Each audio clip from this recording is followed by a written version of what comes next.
All right, we have all of the cabinets that we need now for our lower level that we were talking about. And if you remember, that is for the bar area, the storage niche, and our home theater area.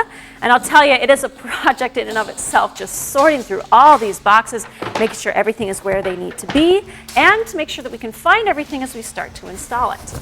Now, in addition to the renderings, we have all the details that we need on our parts list, and we have construction plans for each different area that we're working with. So it should be pretty easy to match up the numbers on the boxes for all the cabinets, trim pieces, and panels that we have on our construction plans and our elevations. We'll be able to keep everything straight.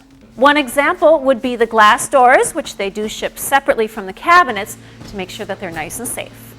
Lighting is also included with some linkable strips. There are details on that, which we'll talk about as we get further along. And we always appreciate any installation notes that call our attention to any blocking that may be needed or any cuts that we might need to do to panels before they're installed. Of course, there's only so much planning and organizing you can do because eventually you do have to start installing. First thing would be the wall of storage cabinets, and usually we want to put the uppers in first and then the lowers. But it's actually the reversal here because of the stacking effect that we have with the row of cabinets going one on top of the other. Then once those are done, might as well just tackle the bar next, clear out the opening for the cabinets and back, get all the cabinets lined up for that area, and start by unboxing the first batch. In this case, we do want to get the uppers in first so that we're not climbing over any base cabinets to put those in later on. So that's how you get a new batch of cabinets started. But let's get back to real time and take a look at some of the details that we have going on here.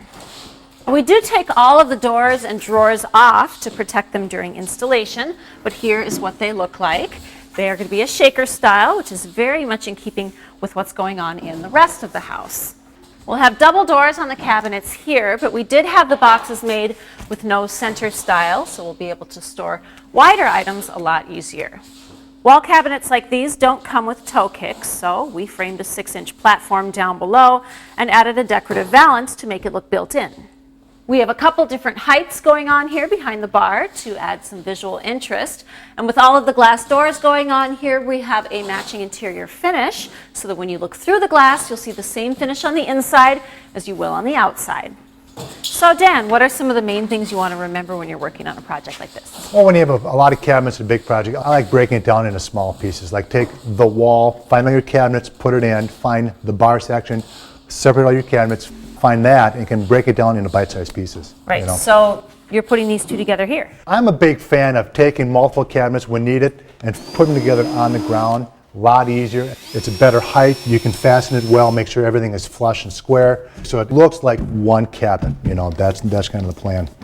So Dan, what about these curved fronts that you're going to be working on? The curved panel, well, it's basically a wall that's going to be segmented, but it'll be kind of a smooth curve. I don't know yet. Yeah? I know I got panels that they have to fit tight to it, and I know kind of what the radius is because we made the lights kind of radius, but I'll be at that probably at the end of the day, I'm hoping. All right. Then I'll figure it out. One thing at a time, right? Exactly.